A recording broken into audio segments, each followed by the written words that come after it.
All right, here we go, everybody. Thanks so much for being here. I'm Amy Pearson, and this is Dream Alchemy, the unexpected key to getting unblocked, finding your true purpose, and unlocking your gifts. And I also like to add, even if you have tried other modalities. That makes for a very long title, though. And so what I want to do is I've got some slides that I'm going to be putting up here in a second. Well, let me do that right now. So I'm going to put this slide show up, and then I'm going to go ahead and share my screen.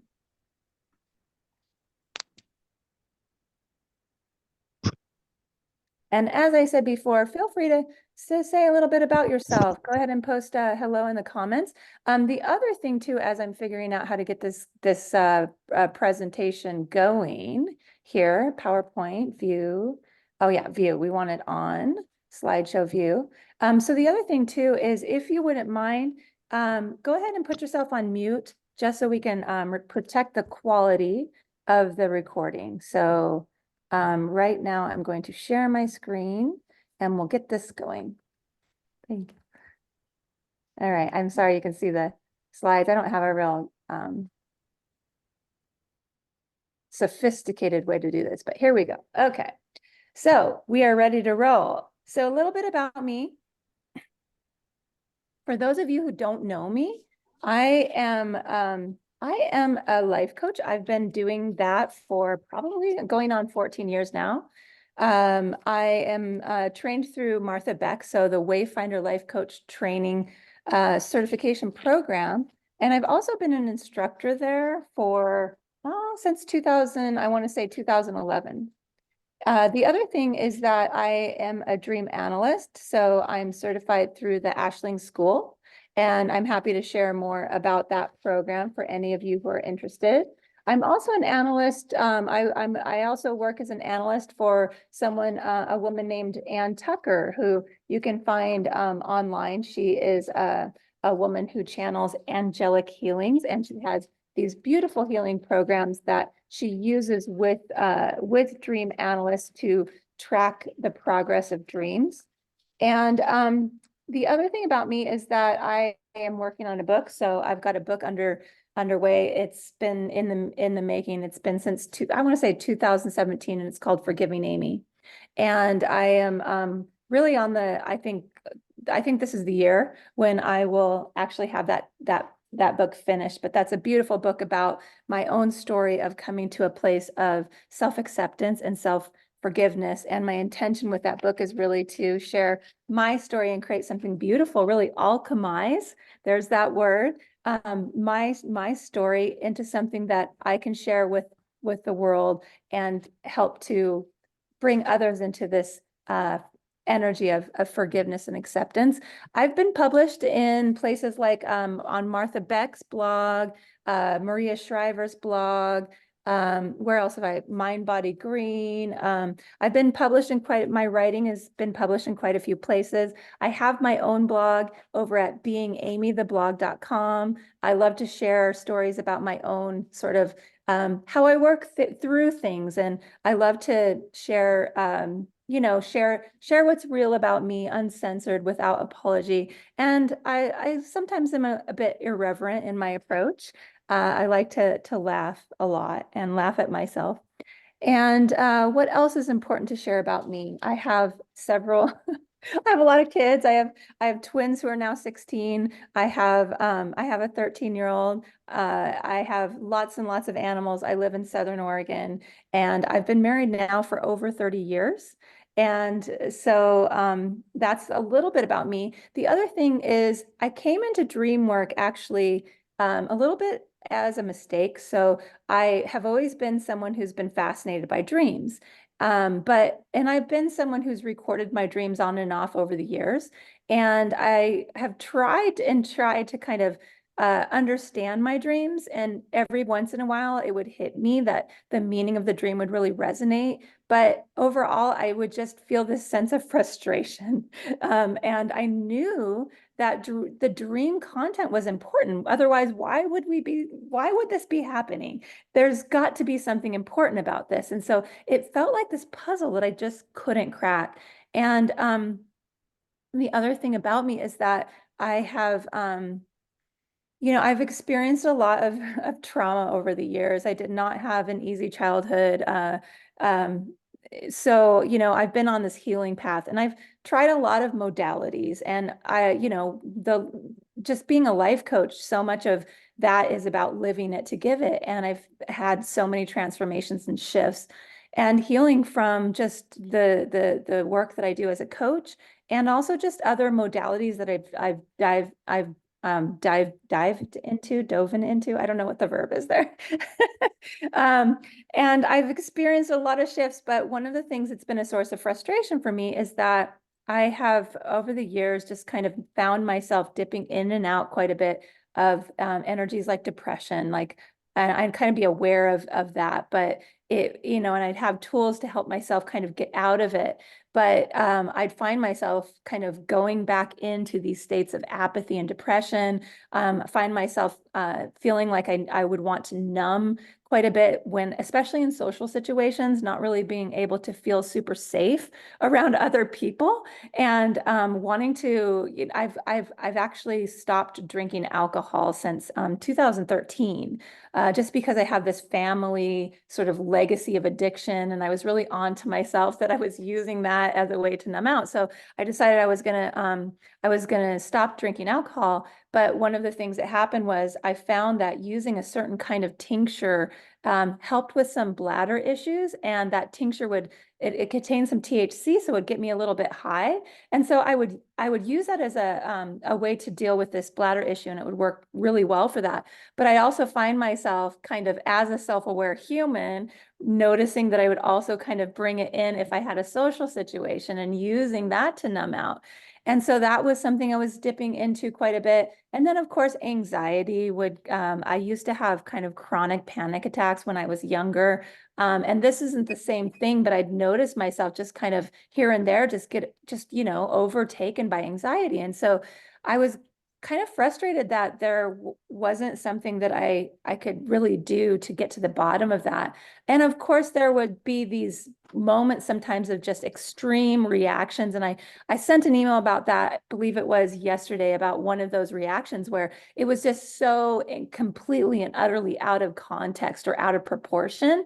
And I knew it had to be something connected to trauma. And I was just a little bit in the dark of that. And so I came upon DreamWorks sort of as this just kind of fun thing that I wanted to explore. And I had hired who's now my mentor to do some dreams for me. And what I found was completely unexpected was that the dream work was incredibly powerful in revealing things about me that I was not able to access through the conscious mind. And so one thing led to a next, and I started to really dive into dream work and not only just learning about dreams in terms of, oh, this is interesting. What does this symbol mean? And what does this dream mean? But really learning how dreams are actually profoundly powerful healing mechanisms. And so sometimes I think we think about dreams as sort of this novelty, which is what I did. I just thought, oh, it's really fun to get to the bottom of what a dream might mean. And so what I realized and really have felt the impact of and want to share in my own life is that yes, dreams are magical and it's wonderful to be able to understand what a dream means, but there's that, and then there's learning how to use dreams to heal. Because dreams are incredibly powerful as a tool to heal. And that is what I want to talk about today. And that's really what I want to get into today. And on top of dreams as a force for healing in our own life, after you've gotten into that, dreams become really magical in other ways because what happens is that after you've explored and done a certain level of healing and balancing and harmonizing of your psyche, then it's sort of like the dreams want you to now start to step into your purpose. They want you to connect with your gifts. And so then you start to explore that and really come into just this alignment in terms of what it is that we're all doing here, right? And that really has to do with expressing ourselves in the way that we're meant to. and really stepping into acceptance and love and peace. So I have a lot of ulterior motives for being here today and talking to you about this modality. But let's just start with this class and making sure that you're in the right place. So this class is for you if you care about spiritual growth and elevating your consciousness. It's for you if you struggle with triggers and or behavioral patterns that other modalities just haven't helped you to shift. It's a great class for you if you want to know more about your gifts and your life purpose and how you can uncover that. It's for you if you love all things spirituality, and of course, religious is fine too. But really, if that if you are fascinated by spirituality, and this is for you if you have a sense that there's just more to life and you haven't really connected with that yet. And then after today, I want you to have a better understanding of why your higher self uses symbols to communicate with you in dreams, what is going on there, identify key ways your dreams will help you heal. I want you to have an understanding of the most common subject of dreams and why. And I'm going to give you some techniques to help you with dream recall. And these techniques, there's going to be quite a few different ones that I have found that people have found really, really excellent results with them. So one of them should help, at least one of them. And then I'm going to talk to you about the dream, what I've been calling the dream alchemy process. And this is really the approach that I have been using to help people get unblocked and to unlock their gifts when other modalities haven't worked. And so here's what I'm going to promise. I'm going to promise because we don't have, I mean, I've said 90 minutes and I'm happy to stick around longer, but I know everybody's short of time. And so I want to respect everybody's time. And so what I want to do is I want to, if this is interesting to you and you want to learn more, I'm going to give you a way to do that. So, so that we can get through everything we need to, but there's always like, it's the 80-20 rule. There's always a few people who want to know more and take it further. So let's talk about, why do we dream? What is going on here? This was the puzzle that I was just so fascinated by. And so the way I like to think about this, and just keep in mind that this is my perspective, and this has been inspired by some of the teachers that really resonated with me, and that dreams, I mean, this is a this is a what do I want to say? How do I want to say this? This is a spiritual practice and topic that goes back before time, right? This is older than old. And so there are, of course, many, many different thinkers and philosophies about dreams. And so this is just my little drop in the bucket. And so take it or leave it. But this is really what resonates with me in terms of how to explain the dreams and the dreaming and why we do it. And so the way that I think about it is that, and the way that has inspired me and what I have learned from my mentors is that we have a higher self, and this is sort of like we are like these little soul fragments of this higher self. And we create this plan, like we have this plan that we create before we come into this earth experience. And the higher self is part of, partnering with our soul to create this plan. And this plan is all about kind of, what are we going to do? What are we going to do down at earth this time? What are we going to learn about? How are we going to grow? Right. And so we create this plan, and then we come and we become incarnated into this life. And, the higher self doesn't leave us or abandon us. The higher self is always there. It's just communicating with us through our dreams. And so it's there kind of coaching us and guiding us. And it's this conversation that happens as we're sleeping, where we're really able to access sort of these more, spiritual energies and be on the astral plane in a way that we just can't when we're navigating through the world consciously.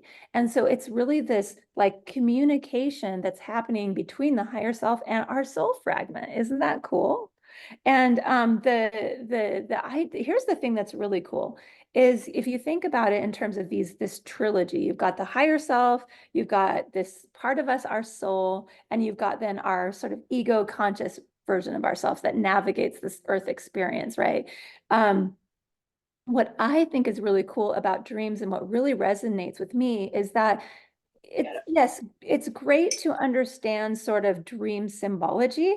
And I don't like to be super prescriptive about like what this symbol means versus what that symbol means. What I have learned though is that there are sort of these universal symbols that typically tend to point to the same meaning. So for example, like a bird can very often represent our goals because we're being asked to look up at it, or the sun very often can point to healing, can mean healing. Water can often point to our spirituality and getting into life. And so having sort of that shared vocabulary can be very, very helpful when we're thinking about and talking about and trying to get to the bottom of dreams. But my personal opinion is that dreams really can't be 100% understood from a conscious perspective. Really what dreams are is it's sort of like what I think of it is it's like the higher self has created this whole like screenplay for us at night. Like it's like this, if you think about like a movie, like, and there are different plots and there's, there are like plot shifts and and even if you think about watching a movie, it's almost like as you're watching it, you become a little bit unconscious, right? You sort of start to become a participant. If it's a good movie, you become a participant in that movie. You're actually like invested. You start to feel your feelings. Feelings come up. If it's a really good movie, you have sort of lost consciousness and you're just tracking as a participant in the movie. Well, that's how I think about dreams, is that dreams are asking you and really inviting you to participate in these screenplays that your higher self has created for you in order for you to navigate that dream or that screenplay in a way that will help you to heal. And each time you have a dream, there are opportunities for you to take actions that will lead to your own healing, or you'll mess it up. Or that part of you, that shadow part of you, we like to call it, will mess it up and you will not participate in a way that will help to bolster your healing.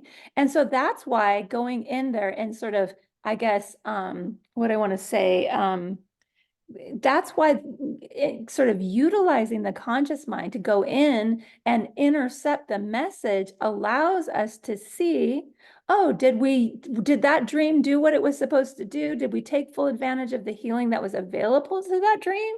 Or did our ego sort of shadow self go in and sort of mess it up? And if we can see consciously that we didn't use the dream in a way that was meant for our healing, the conscious mind can intercept that and understand that, and then we can then learn something about ourselves, learn about what might be keeping us from the healing that our higher self knows is meant for us. And so that's the way I like to think about it. And as a life coach, one of my favorite tools is internal family systems.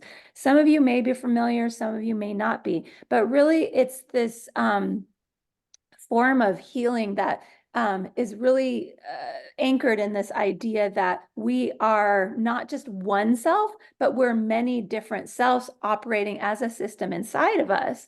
And we all have these different ways that we're trying to work as a system. And when we go into a dream, one of the things that's really important to understand is that we are actually everything in that dream. And so it's sort of like this, very similar to, there's a lot of overlap in the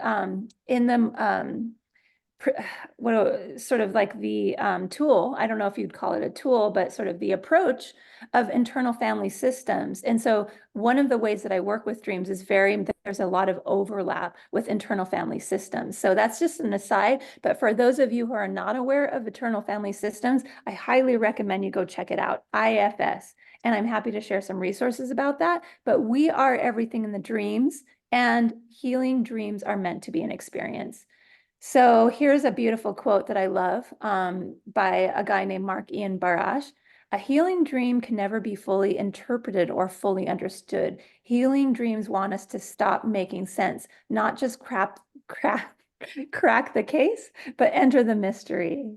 And so this is where I get a little bit frustrated when we're approaching dream analysis from simply the conscious mind and trying to understand it from this conscious perspective, because really we're being invited to experience the dreams. And so I think it's helpful to know that it's not really just meant as a conscious puzzle, that it is really asking to draw us in and really to participate as well. And so, how do we heal with dreams?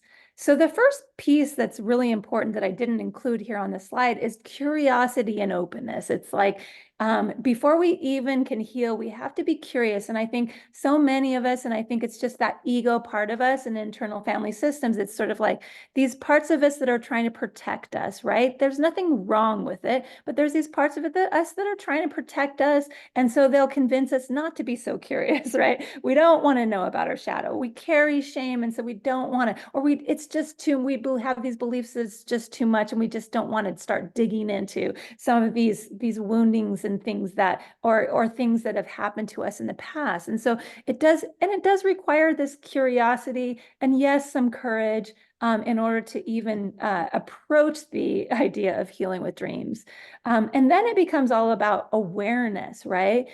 We can't change a behavior unless we have that awareness.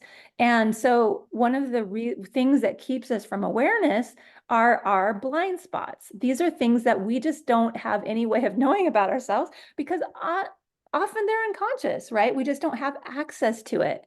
And that is why dreams are so powerful, is because I'll tell you, just speaking from experience, doing dream work revealed to me so many of my own blind spots that I could not access through any kind of modality that engaged my conscious awareness.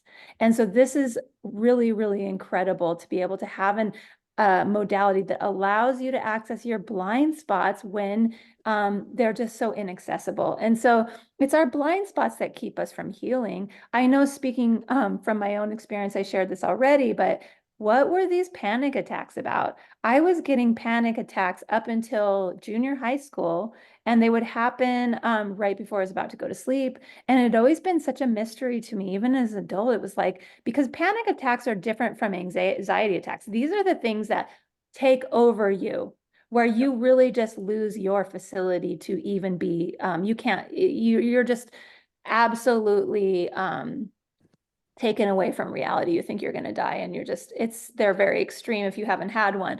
And so I was dealing with these all the way up to my adolescence, and I had no idea why. Extreme sort of triggers that would just come on. The other pieces that I had shared. And so, for some of us, it may not be that extreme, but you may notice that you just get really triggered over certain things, right? And you may notice that there are some behaviors that you can't seem to shift, and you don't know why. I know for me, it's really easy when I don't have the awareness to then start to make that mean that there might be something just wrong with me, right? Like that I'm just a little bit messed up, right? And that was kind of where I was going. Like, yeah, I was growing my confidence. I knew that I was a good person. I knew I was talented. I knew I was smart. But why were these behaviors still sticking so much? It was really easy for me to just start to think, oh, well, I'm a little bit flawed, and what's beautiful about this modality is that it allows us to really come to this place of awareness. And for me, I started to realize things about myself where it wasn't that there was something wrong with me. It was that I was understandably dealing with some very extreme wounding that happened that I wasn't aware of. And so all of our triggers, all of our patterns, there is a reason for it. And the biggest thing is that I want you to understand that there's nothing wrong with you. And so having this awareness is incredibly powerful because it will allow us to get to the bottom of things so that we can then shift. The other piece is love. Okay. First of all, if any of you are not aware of the work of Dr. David Hawkins, go and buy Power versus Force or the Map of Consciousness. And I will be taking a sidebar and I will be talking a little bit about his work and why this work is so important to me. But love is you know what David Hawkins says is that that you can measure consciousness, that the consciousness can be measured. And one of the things that he found was that the frequency of love is the most powerful frequency. I mean, of course, there's peace and there's other frequencies like enlightenment that are higher than that even, but the amount of power to affect change, I get emotional about this, is all in love. We kind of think of it, I think I'm such a conspiracy theorist. I think maybe we've been programmed to think love is this like, you know, like airy fairy sort of Hallmark card type of, you know, thing. Well, it's not. It's incredibly powerful. If we can anchor into love, if we can see from the perspective of love, everything changes. This is literally how we shift everything, ourselves and our world. And so in dream work, one of the things that happened to me was that I had this dream about this little boy named Freddie. And I remember Freddie was sort of left alone in a garage and he was trying to get a hold of his mom. And his mom was at work and no one was really there. And Freddie was just sort of resigned to being alone and not really feeling like he was important enough for anyone to come and help and to really care about, almost like he was just sort of a in the way, sort of a burden. Well, this was one of the most important symbols for me in shifting my own awareness about what were some of the early energies that I was dealing with as a child.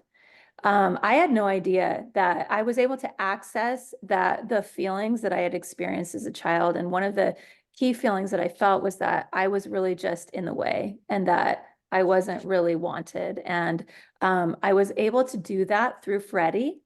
And I was able to feel Freddie's emotions, and I was able to really to create a relationship with my inner child in this way. And a lot of times I think there are things that keep us from really connecting with our inner child. And the beautiful thing about dream work is it allows us to access the feelings that aren't accessible to us now as adults because we have so many layers of social conditioning and social programming. And so I was able to access Freddie and I was able to gain this understanding of what it was like for me as a child. And in this way, I was able to begin the process of falling back in love with myself. And so dream work is this powerful force that allows us to get out of our heads and into our heart in an extremely powerful way. And again, dreams are meant to be an experience. And so I've had gotten, dreams have given me the opportunity to experience things viscerally that I never believed that I could do. One of the things that happened to me was I was actually able to experience the emotions of my mother when she was pregnant with me. And so that was able to then give me this feeling of what she was going through when she was pregnant with me, because I did have a lot of wounding and the experience sort of some birth trauma, but it also gave me access to what my mother was experiencing when she was pregnant with me. And so this is that ability for us to get out of our heads where so many of us who have experienced trauma, and by trauma, I just mean it's very subjective what trauma is. Trauma is, you know, it's very subjective for all of us and we experience it differently, but we all have it. And so this allows us, you know, to access the heart when so many layers of trauma have kept that from us. And so the other piece then becomes understanding. And so for me, sort of as I go through now my waking life, I have such an understanding of these parts of me, these wounded parts of me, and what they experienced and the sort of defense mechanisms that they created, the coping mechanisms that they use. And so I see myself, I see these old patterns, and then I can just identify that as, oh, there's Freddie. Freddie's just feeling a little lonely and starting to go back into this nobody wants me mode. And I can give myself love, and I can shift and I can make different choices from this more. I'm engaging my conscious mind now in a way that I wasn't. And I'm using that in combination with the love and the awareness. And as a result, what's happened, I think if you didn't see my email, I had sent an email, I think it was on maybe day before yesterday, about this one moment where I had this crazy sort of rage response from something that had triggered shame in me. I tried to throw a cooler, like one of those Stanley cooler things. I literally thought I was the Hulk. I was so angry and I was so full of rage. And this all blew up in front of my own kids. And of course, my husband saw it. And, um, you know, I remember after the dust settled, he was sort of like, that's not okay. What was wrong with you? Like, he literally started to wonder if something was wrong with me as well. And I remembered after I started to do this dream work and just revelation after revelation of what I had experienced that I wasn't aware of, and why so much of this, some of these behaviors were coming through. I was able to share these things with my husband, and it created this connection between us and this understanding. And because my husband has a different experience of early years, where he didn't have as much trauma as I did, as far as like some of the more extreme cases of trauma that I experienced. And so it was really beautiful because it really allowed him to understand me in a way that he hadn't before, and things that he had seen, because we've been married, as I said, over 30 years. So we literally kind of grew up together, and some things that he had seen with me that helped him to start to understand. And it created this beautiful connection and understanding between us. But the other thing that became as sort of I guess, a consequence, I don't know if that kind of sounds negative, but as an outpouring or an outcome of this work, was joy. And it's funny because I named my youngest daughter Joy. She shows up as in my dreams as a symbol for joy. But here's a quote that I love: "We are shaped by our thoughts. We become what we think. When the mind is pure, joy follows like a shadow that never leaves." Now, I'm not here to claim that my mind is 100% pure, but what's beautiful is that I had this dream the other day, actually, and joy was in my dream. And it was like, it was something, my dreams wanted me to know that it's safe for me to share my joy. I think because over the years, I've felt threatened, I guess, in social situations. I wasn't always as open to sharing my joy. And so my dreams just recently were like, share your joy, share your joy with others. And so that's what I've been doing. And so I wanted to share a few shots of what joy looks like in my life and how I've been able to really connect with it. And what's interesting is that it's the same shit I do all the time, right? Like, it's the same stuff that I've been doing for years. Eating cheese bread. I'm obsessed with cheese bread, the gluten-free cheese bread over at Vita Bakery in my hometown. I love it. And I can't quite figure out how to cook it myself. So I eat cheese bread, but there's something different about, the joy of eating cheese bread now. It's like, my joy is writing my book, and I go and I rent this little cabin on the river, and I work on my book. That brings me so much joy. Here I am in my greenhouse. I'm growing starts. That brings me joy. I'm playing tennis with my daughter. I'm on a couch with my pets, drinking coffee in a cozy garment. These are things that bring me joy. And, it's interesting because I think before dream work, I would call myself a happy person, a happy person.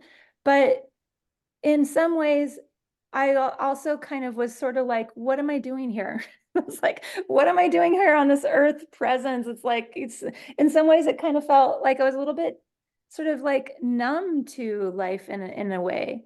And what's been really beautiful and what has really shifted more than just shifting out of these behaviors. And it's not to say that I don't ever experience anxiety, because I do.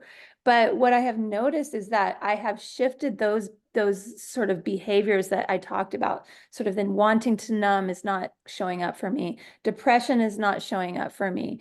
Anxiety is showing up here and there, but I think how can we not when we're living in this world right now, right? Or when we have 3 kids, anxiety shows up. But what's beautiful is that I'm experiencing life in a different way. And my life is not glamorous, but I'm really beautiful. I'm really happy to be here now. And that's the difference, is like, I'm really happy to be here. And the other thing that brings me joy is being able to share this content with all of you and to be here with you, sharing this and teaching. And so what I want to talk about is sort of the most common topic of dreams. And when we're talking about healing, this becomes really important. So does anybody want to guess? Anyone want to guess what the most common topic of dreams are? Some of you know, because some of you do dream work. So I'm going to stop sharing here, if I can, and see if anybody has a guess. Let me look in the chat. You guys are so good about keeping yourselves muted. I appreciate that. Oh, you're so quiet on the chat. Hi, Chris. Hi, Chris. Good to see you. Who has a guess who's not familiar with my work around what the most common topic of dream work might be, or excuse me, dreams might be? Being And if chased. you don't, oh, by the way, I'm drinking my coffee right now. It's bringing me joy. Okay, well, no one seems to be in the guessing mode, and that's okay. I will forgive you. Amy, I Oh, have yeah, I have someone. a guess. Would Okay, it go ahead. Go ahead, guess. would it be being chased? Ah, it is a very common topic of dreams. Yes, it's not the most. It's not the most. Just for me then. Okay. And we can talk a little, we can unpack that a little bit later too. Okay, well, thank you, my dear, for your guess. I'm gonna go ahead and share my screen again. Oh, I don't know. Part of me is like, why did I even try to take this off? And if you're while we're waiting and I'm getting my screen shared again, you can feel free to guess if you want to unmute. Okay, here we go. I think I've got it. Slideshow. Okay, so and then it goes back to the first thing. The most common topic of dreams, and this is all about healing, it's very important with regard to healing, is gender. Gender. Okay, so there is, some of you may be familiar with the 7 Hermetic principles. These are spiritual laws that really resonate with me, and I won't get into sort of what they are and where they came from, but one of the principles is the law of gender. And what it says is that there is masculine and feminine in everything, and that we need to balance our energies to thrive and be at our most creative. And I think this makes a lot of sense if you think about, like, how do we create life?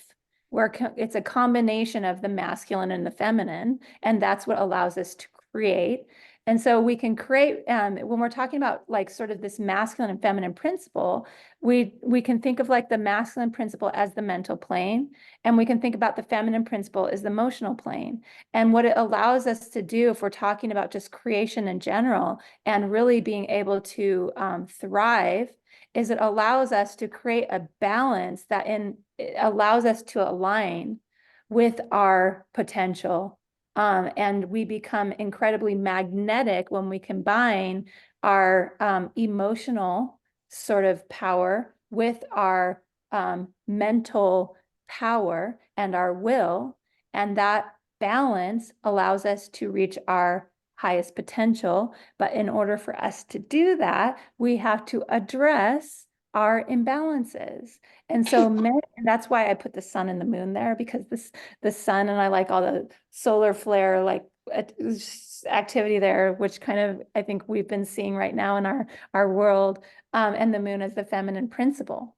And so here's the yin and the yang. I think this really kind of, I think, shows it really nicely from a kind of visual representation. And so if we think about masculine energy, we're talking about confidence, logic, security, creativity, individuality, responsibility, sex drive, courage. When we think about feminine energy, we're talking about compassion and care, receptivity, acceptance, intuition, love, and leadership. And so we're when we're out of balance, say we have a masculine imbalance, how that can show up for us in our lives is a lot of big one is that we won't feel safe in the world.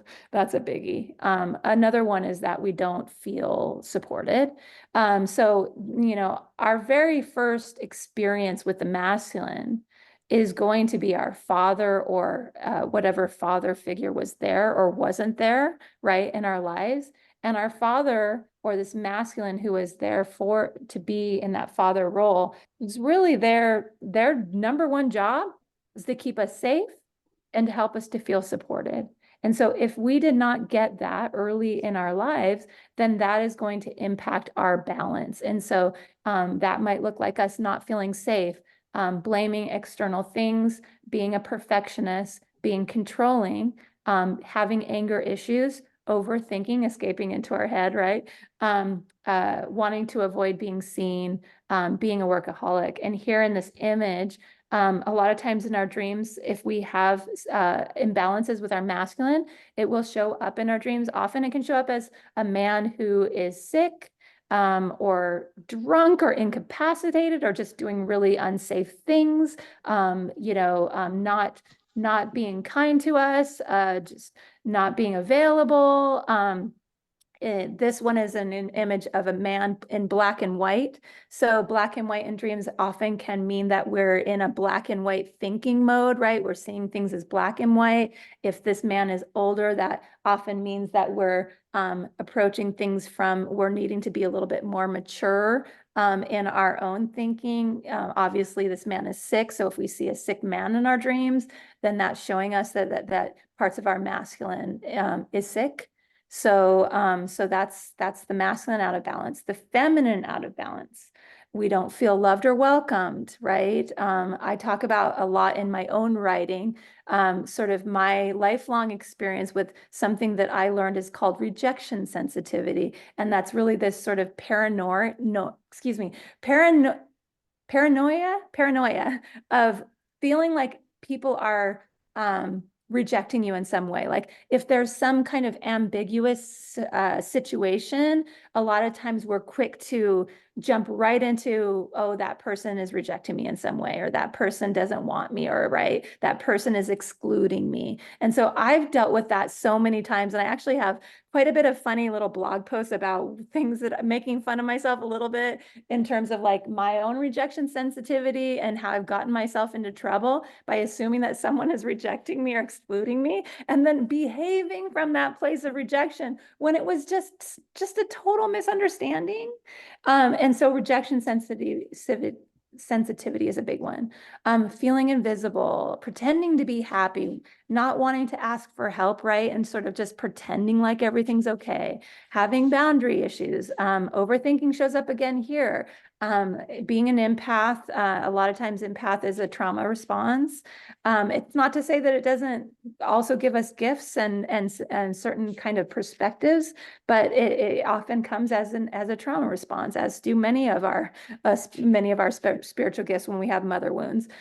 Feeling numb or wanting to numb, not enjoying life. A lot of birth wound stuff, when we have difficulty enjoying life or wanting to be fully in life, it's often a birth wound, which is pointed directly to feminine imbalance.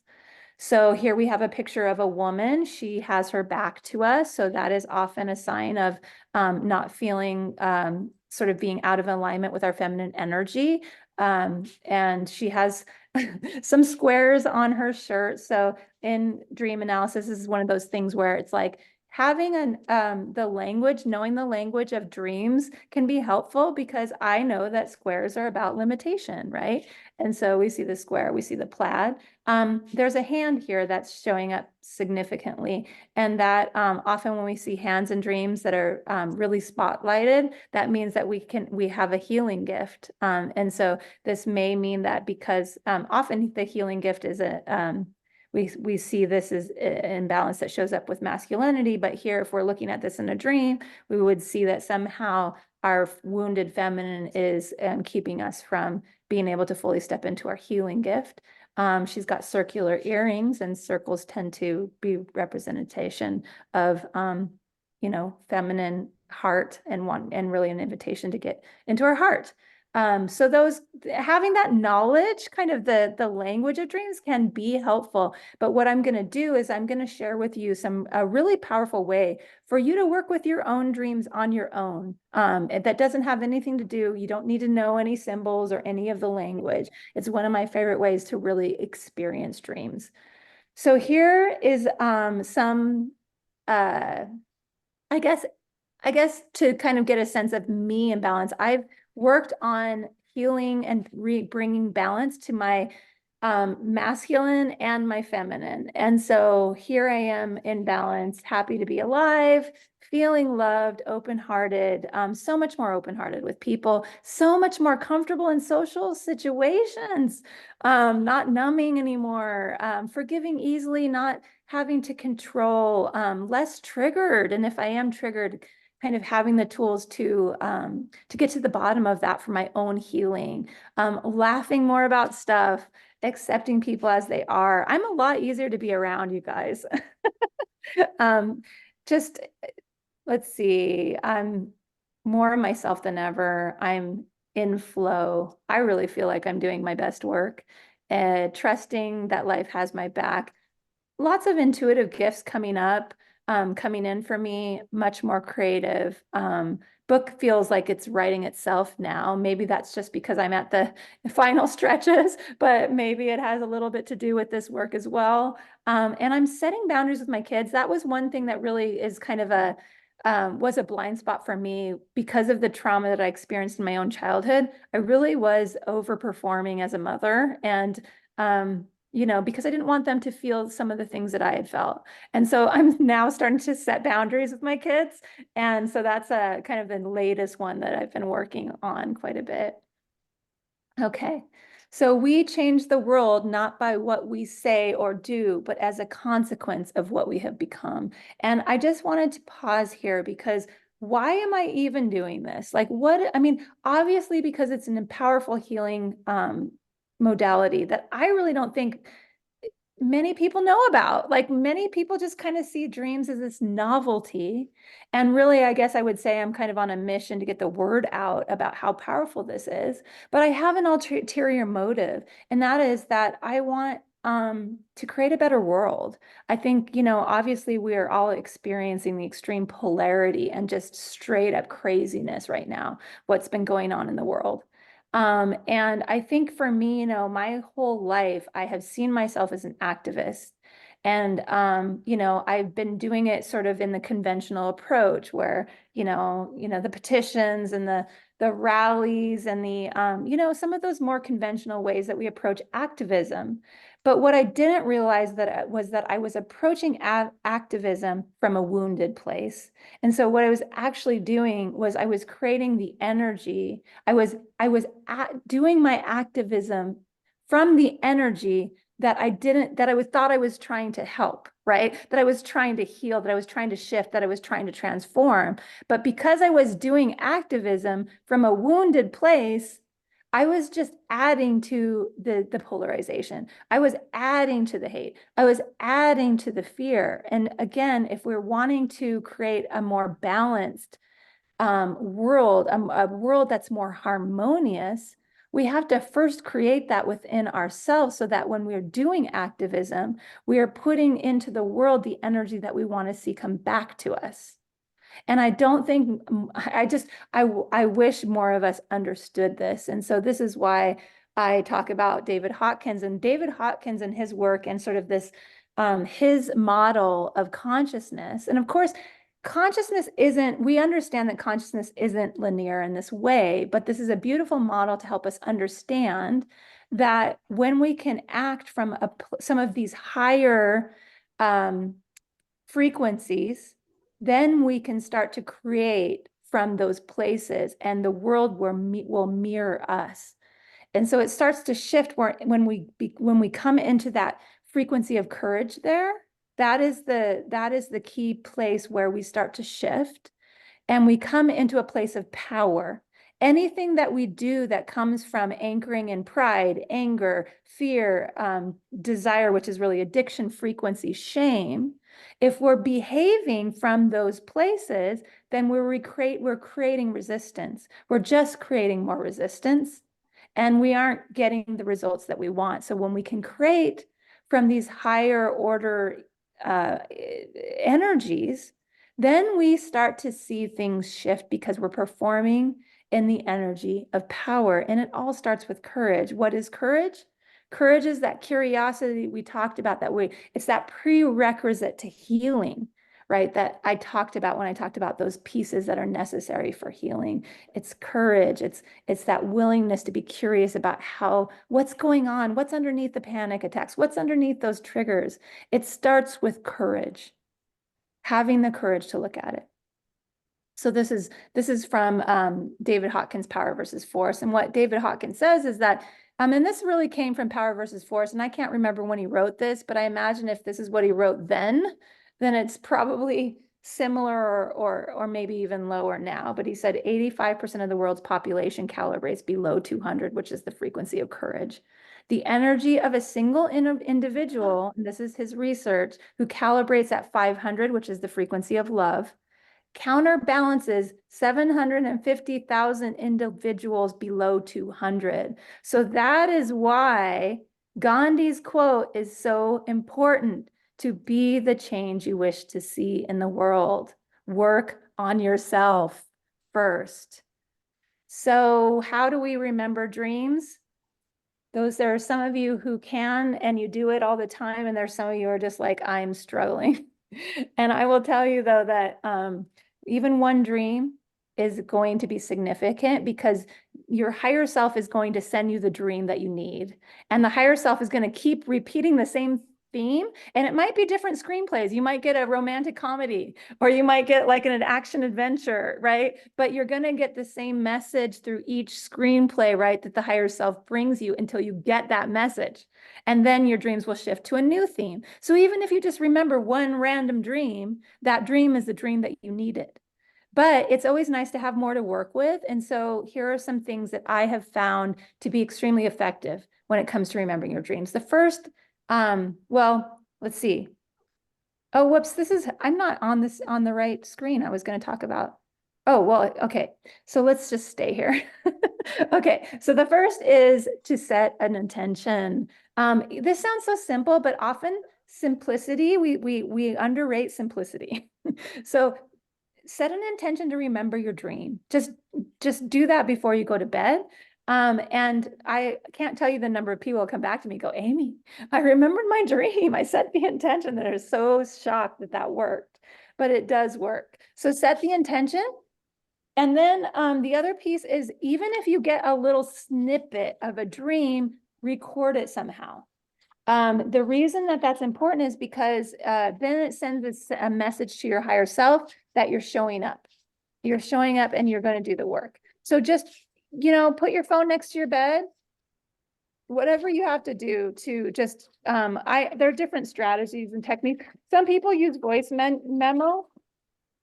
And so it's kind of gonna, whatever works for you. That doesn't work for me because my husband sleeps next to me and he wouldn't want me talking into my phone. So setting that strong intention, I'm just looking for my notes here because anyway, I guess it's fine. Okay, so then the next one that, let me see, what do I want to say after that? Setting an intention. Those are two that are really straightforward. Then I'll get into some of the more kind of fun sort of spiritual ones. So you can program your water. So if you have a sort of like a glass of water, what you want to do is you can put your hands around it, and then you can put the intention into the water that you're going to remember your dream. Of course, you have to believe that this is going to work, because if you think it's all bullshit, it's not going to work for you.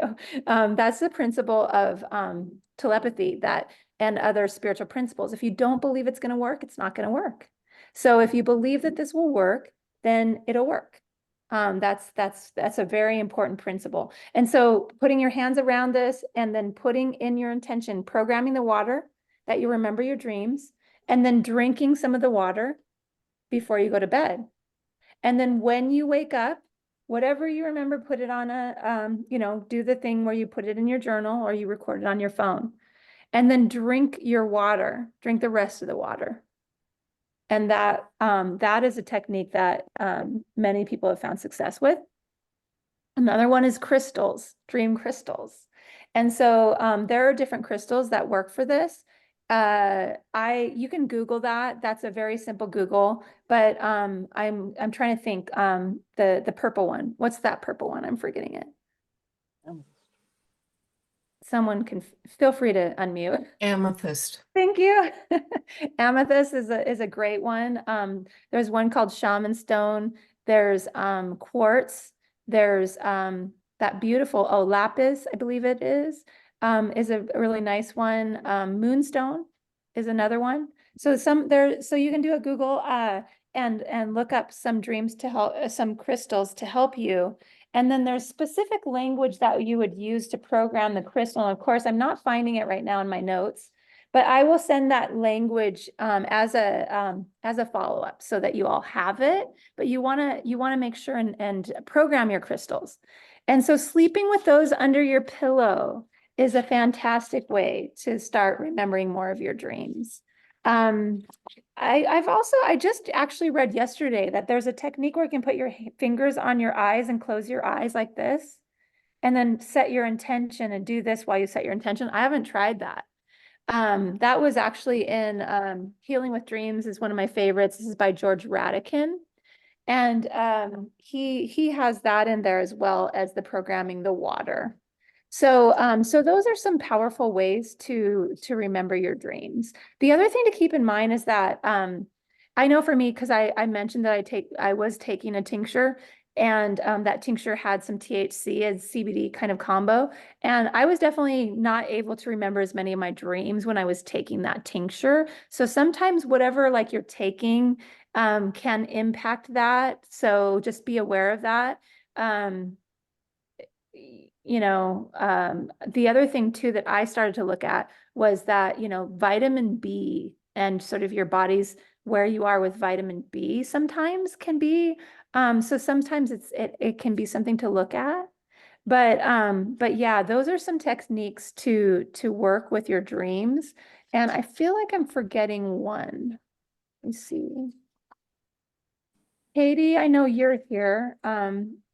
If I'm forgetting one, can you speak up? Or if anyone's here that is a dream person and you have other techniques, please do post them in the chat, because I feel like I might be forgetting one. And I'll make sure and offer this in the follow-up too, in case I did forget one. Okay, so here's how I wanted to share if you're interested in starting to work with your dreams, okay, on your own. So after you've got a dream, what I recommend you do is you record the dream, and then you start to get curious about what the main symbols are in the dream, so things that are really getting your attention. And then when you're in a relaxed state, so this could be you just sort of like, I like to do this after I've had a meditation. When I'm in a really relaxed state, I will go back and I will think about each of I'll actually put myself back in the dream. And this is really just you using your imagination. For those of you like me, for years, I would completely underestimate the power of imagination. But imagination is incredibly powerful. Do not underestimate the power of your imagination. So going back into your dream and then start to engage with these symbols. And these are some interview questions that work really well to help you to understand what these dream symbols are trying to tell you. And these are parts of yourself. So I asked the dream symbol, what are you? And the thing is, you're going to be doing, when you do this on yourself, I will do this with others as I facilitate this process quite a bit with people. When you do it on yourself, know that you want to, it's almost like you're engaging in, your conscious mind is engaging with your unconscious mind in a bit, I guess. And so what you want to do is think about your conscious mind, sort of like you want to engage as if you're from Mars, like that you know nothing. And so what you're going to do is you're going to ask the symbol questions, and the symbol needs to respond to you as if you're from Mars and you know nothing. Okay. And so you ask the symbol, what are you? So like, say you have a dog in your dream. What you ask the dog. So dog, what are you? I am a furry creature that follows you around everywhere and never leaves your side and just wants your love, right? So that's how you would respond, because I'm from Mars and I don't know what a dog is, right? And so then you start to see, oh, this dream has something to do with perhaps this dream symbol might have something to do with unconditional love, right? What do you do? I said, I follow you around and I make sure that you're okay, and I bark when other people come by that I don't know. Why does why does Amy need you in her life right now? Well, Amy has been isolating herself quite a bit, and she doesn't realize how loved she is and that love is with her all the time, right? And if it's a negative symbol, say it's like a nightmare and it's a monster chasing you, right? Then you would ask the question, what is the dreamer doing because of you? So these two questions, what does the dreamer need? Why does the dreamer need you in your life? Is if you've got a positive symbol, you're getting positive vibes from it. If it's a negative symbol, so it's representative of your shadow self, then you would ask, what is the dreamer doing because of you?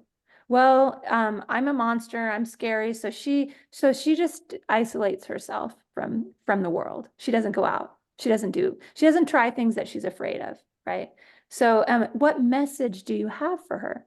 And so this seems really strange for many who haven't dabbled in this modality, but I encourage you to try this. And what will happen is the more you do this for different symbols, the more you start to see an actual message. You'll start to make associations. You'll start to connect the dots about what this is trying to tell you. So this is a beautiful way to start accessing some of the messages of a dream. And you don't need to know any kind of you don't need a dream dictionary. You don't need to have a whole class or take a certification on dream analysis to do this. So I want to talk about kind of now, that is sort of how you would work with a dream, but I want to talk about kind of how can you turn dream work into a lifelong sort of how can you get the full potential of the dream work? And this is where I'm going to talk about dream alchemy. And the way that I coined this term dream alchemy, but I really love it. And I believe I think about it as like a process of using your dreams to transmute your shadow into your greatest sort of source of power. So remember, it's not about, oh, I have these patterns and I can't seem to figure out why, and something's wrong with me. There's just something wrong with me. No, those are actually there as your greatest source of power, and they're hidden from you. And this process is all about alchemizing that using dreams. And so I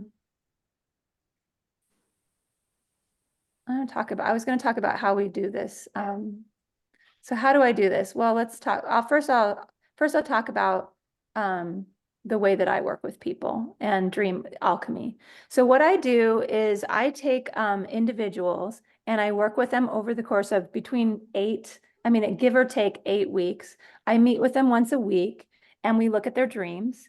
And we first determine whether there's an imbalance in the feminine or the masculine. Based on that, we go and I give them as something that they will do. They will visualize every single day. And then what is beautiful is that the dreams will actually show the progress that you're making. And so I'll give you something visualize every single day. Often, well, it's actually better twice a day. And this is sort of like this intervention that you do consciously in a relaxed state. And what it does is it starts to rebalance the masculine and feminine through the use of your imagination. And then we track your progress by meeting once a week and looking at your dreams. In the process of looking at your dreams, what will reveal itself are other imbalances and other things that are coming up for you and other blind spots. And because I'm a life coach, what I do is I help you to work through those things using my tools as a life coach. This is why being a life coach actually works really, really fantastic with doing this modality. And so once a week we meet and we look at your dreams together. We uncover more that you didn't know about yourself that's contributing to your imbalance and keeping you stuck and keeping you blocked and keeping you from fully expressing yourself. And then slowly, as in addition to using this visualization that you do twice a day, the dreams will start to shift. It's actually really cool. It's like the dreams have this arc to them where at first, you'll start to see like all this, like sometimes it can get really extreme with like some really extreme things that happen. And then you'll start to see like, if you're working on the masculine energy, it's like, you'll see all these negative things and things will come up. And then slowly the dream arc will change until we know we're done when we start to see things like graduations ceremonies, or you're boarding a flight, or you're taking a test. Those are all really positive symbols that you're about to enter a new phase in your life. And that's when we know that the modality has shifted and that you have healed that level of imbalance in your life. And you'll start to see that reflected in your life. And so I wanted to share today that I actually do this. I think this is my most powerful work. I have 3 spots right now. It's, as I said, an 8-week program, but it's really up to the dreams. It's up to your psyche. It typically lasts about 8 weeks, but it can run longer or it can go shorter. It's the highest level of support I offer. It's for those who are ready to uncover your blind spots, heal lifelong patterns. And it's $2,500, and there are 3 spots. And we'll also look at what the other thing that it reveals is it reveals your spiritual gifts. So one of the things that had started to come through for me, in addition to one of the big ones for me is being a spiritual leader. So like me being out there and sharing classes like this is really part of my life path. And it's why I came here onto the world. And so it's really important for me to do this right now and share this with all of you, because spiritual leadership comes up a lot in my dreams. The other one that comes up for me is writing and intuition. And so intuition, something that's really come in line for me since I've done this balance work is that I get these, like, I used to get them here and there, but now when I'm working with clients, I get full shivers or like goosebumps when I'm hitting on something important. It happens to me now on a regular basis all the time. So that's something, there have been some other really interesting spiritual gifts that have come in that are specific and unique to me. One of the spiritual gifts that, excuse me, I was able to uncover is that I can actually have dreams for other people. So I don't only just have my own dreams, but I can dream for other people, which is really crazy and pretty unusual. So I'm learning how to work with that. I don't quite know how to harness that, but that's an interesting one that came through. It's like news to me, but something that I learned about myself through doing this work. So again, here's the Gandhi quote, be the change that you wish to see in the world. That's what this is all about, right? For me, this is the big why, is that if we want to see that harmony, if we want to change the world, if we want to make the world a better place, we have to put the energy that we want to see into it. How do we do that? We start with ourselves. We heal first. So for those of you who are interested in this, but you're like, $2,500 is a lot of money, I just had these questions here, even just one of these bullets. What would it be worth to you if you were able to heal self-doubt? Like put an actual number value on that. What it would be worth to you to stop hiding your light? What is that worth? I know for me, I would have probably mortgaged my house. What would it be worth to you to be in the world and feel good about being alive? And this is good for people who are practitioners yourself, or people who are out there as healers or coaches who, you're like, it's really hard for me to charge for what I do. Well, you know what? It's very helpful to understand the significance of the work that you do. It's important. And so, thinking about what would it be worth to shift into a place where you're more at peace with yourself if you no longer want to numb in social situations? So these are just some thoughts, some deep thoughts to think about. And then I'm just going to finish with this, and then we'll open it up for Q&A. So this was hot off the press, someone who had experienced the dream alchemy with me. And she said, doing dream alchemy with Amy was amazing. My focus was on healing any father issues. And so that's the masculine energy. And so much more came to the surface than I had anticipated. The deep, long held, hidden to my conscious mind truths that came forth from working with and analyzing my dreams with Amy was phenomenal. I got so much more out of my weekly one-on-one sessions with Amy than talking with my therapist. Amy offered such clarity and new insights on what my dreams were telling me that it triggered aha moments and memories from my childhood that answered long-held questions as to why I had certain behaviors and what was going on in my subconscious that was affecting my physical health in the now. Every week, there would be more revelations and aha moments that shifted, expanded, and healed me on many deep levels. I'm super grateful, and I can't wait to do this process again concerning my mom this time, the feminine energy. Thank you, Amy, for your support and amazing insight throughout this process. All right, so I don't think I have any more slides. So I am now ready to take questions. Yes. Oh, and here we go. So this is how you would get in touch with me if you're interested in doing dream work with me. So if you're interested, there's no obligation. I'm putting my link here. This is you can book hopefully someone could put, I don't know. I want to post this in the comments, but I'm not quite sure how.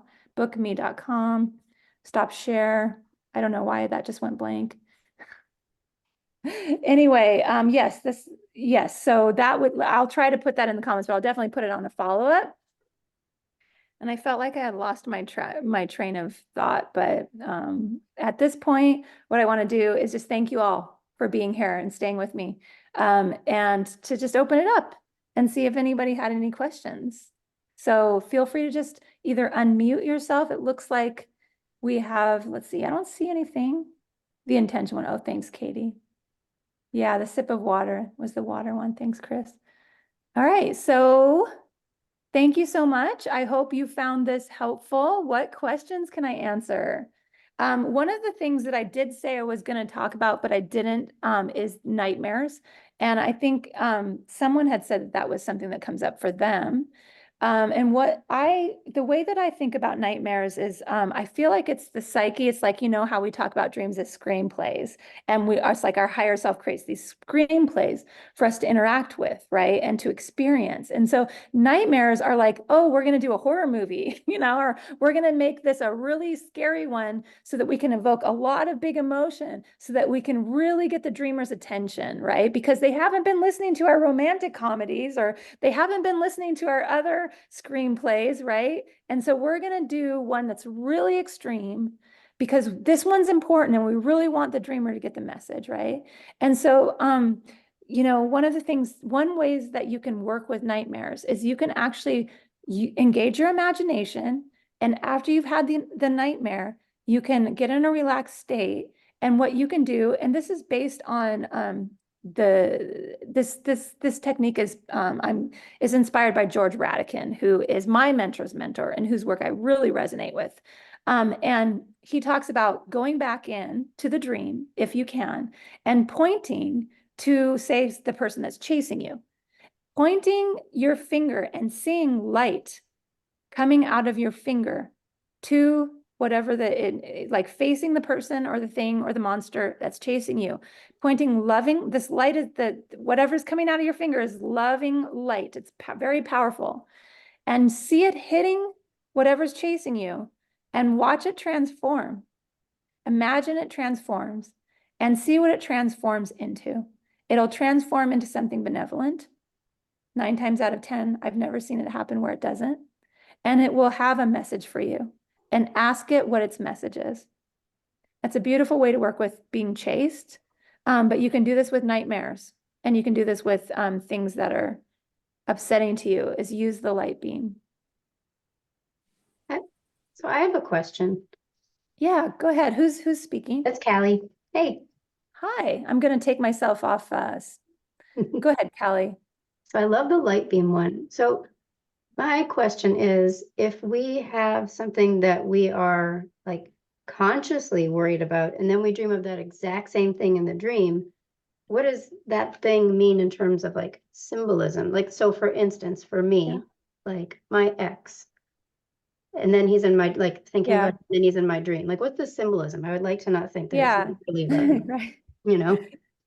Yes. So a lot of times with ex partners, especially if, the gender is important. So it can want many times it's wanting to bring to your awareness that there are influences from that relationship that are still impacting you in your life today. And it often will point to something that's older, a lot older, that has to do with your relationship with your father, probably. And it will just be something that's showing up for you, and it's wanting you to see, because whatever is happening right now in your conscious waking life is bringing that up again.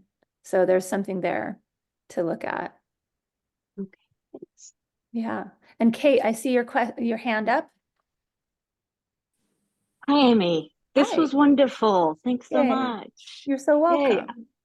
I have a question about the symbol too. I often dream about the gap in the stairs, as in I have to descend somewhere, kind of go down the stairs, and then the Hmm. gap appears, as in building was suddenly hit or broken. So there are no steps in the middle.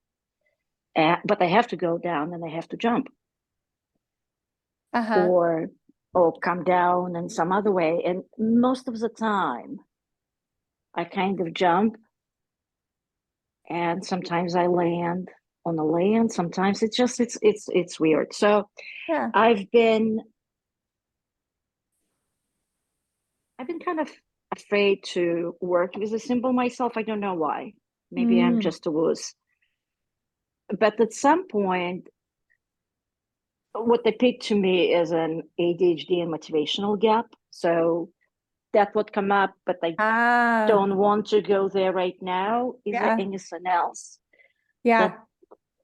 comes with a gap in the stairs? Well, I mean, there you go. It's interesting because, when we're talking about stairs and going down, often going down in a dream can be an invitation to go back into our heart, like, to be more in our heart. And, there's a gap. So a stairs can feel like, oh, this the route to that feels like there's some kind of, it doesn't feel quite safe, right? It's like I have to, Mm-hmm. there's going to be a gap, and it's like I've got to navigate this gap. But and then this could point specifically to the gap, right? Because dreams use a lot of puns. There's a lot of puns in dreams. And so if you are conscious of some kind of gap that you're experiencing, and you mentioned the ADHD, is that what you were saying? Yeah, Yeah. possibly. I So haven't been that there. could, sorry. Oops, can you hear me? Hold on a Yes. second. I felt like Okay. I stepped on you. No, it's okay. I'm saying I haven't been diagnosed officially, but I have a lot of Yeah. symptoms. Yeah. And so then it could be pointing to you needing to look at that.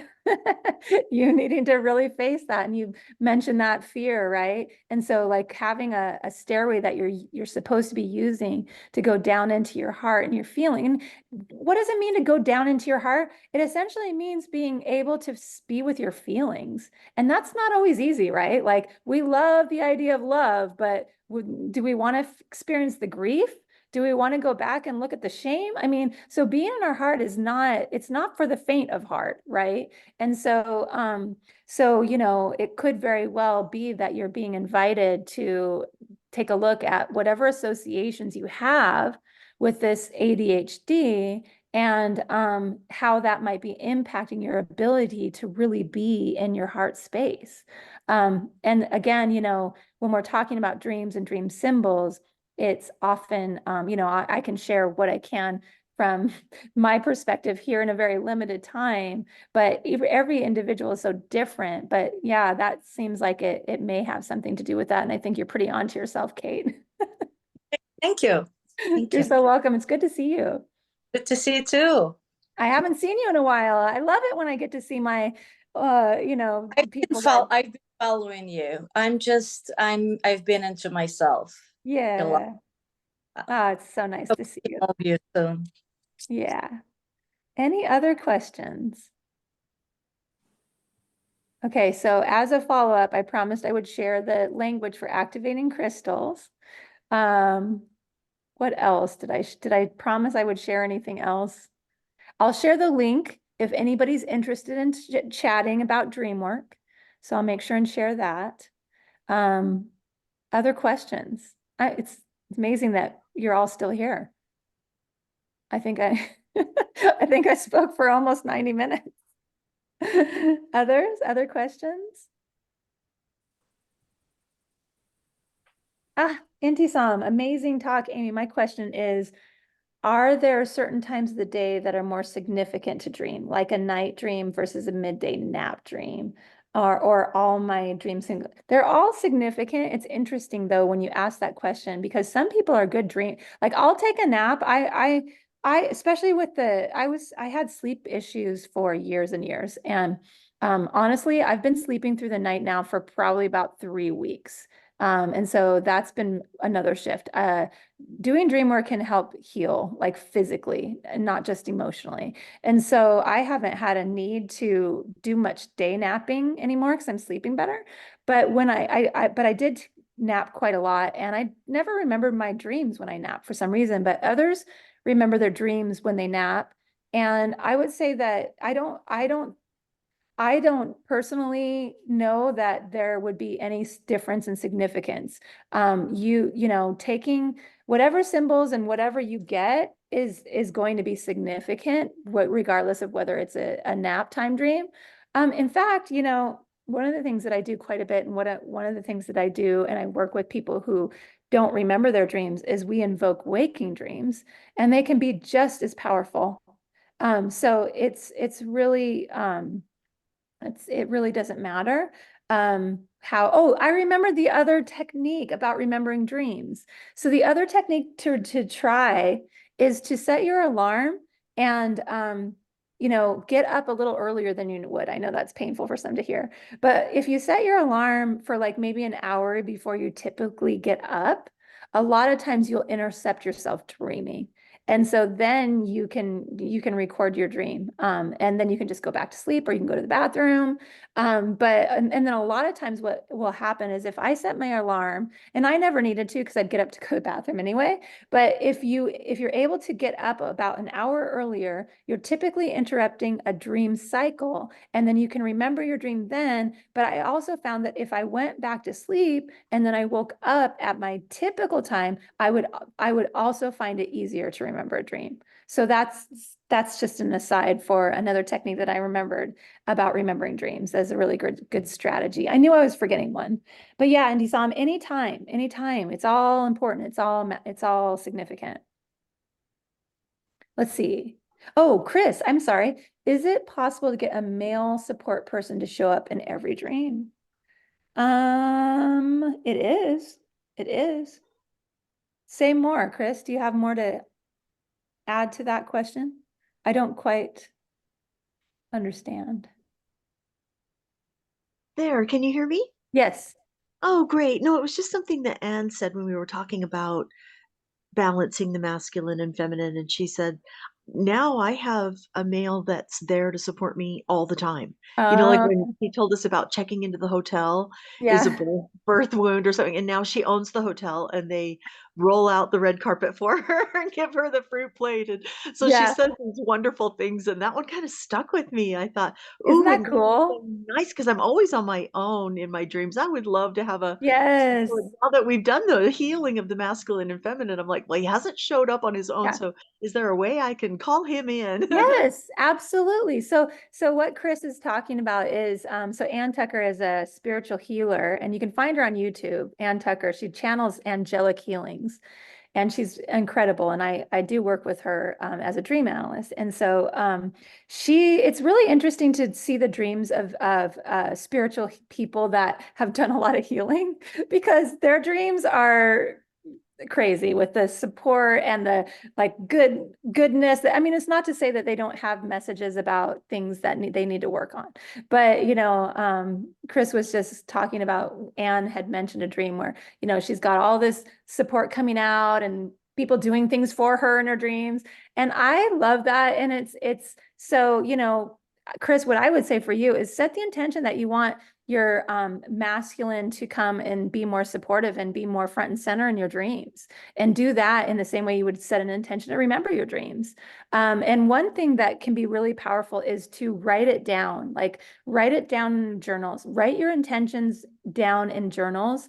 And, even like spend some time thinking about it and journaling about it and why you would like that. You can do this for dream incubation as well. You can ask your dreams to like help you understand an issue going on in your life. And it really helps to just do some journaling about it and ask a question, but write it in a journal.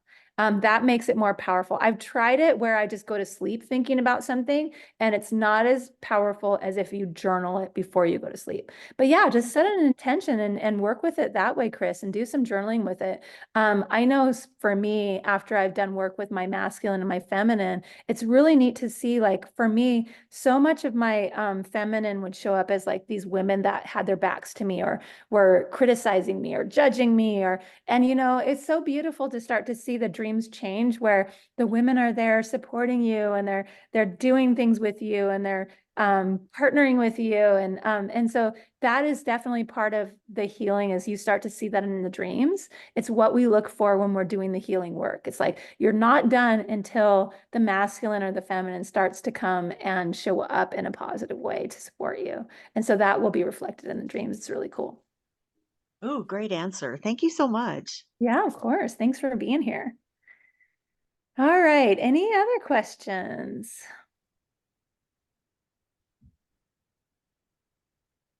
Well, it has been so wonderful to get to connect with all of you. It has been so much fun for me to share. If there's anything that you're interested in diving deeper into, please feel free to send me an email with your feedback. I'm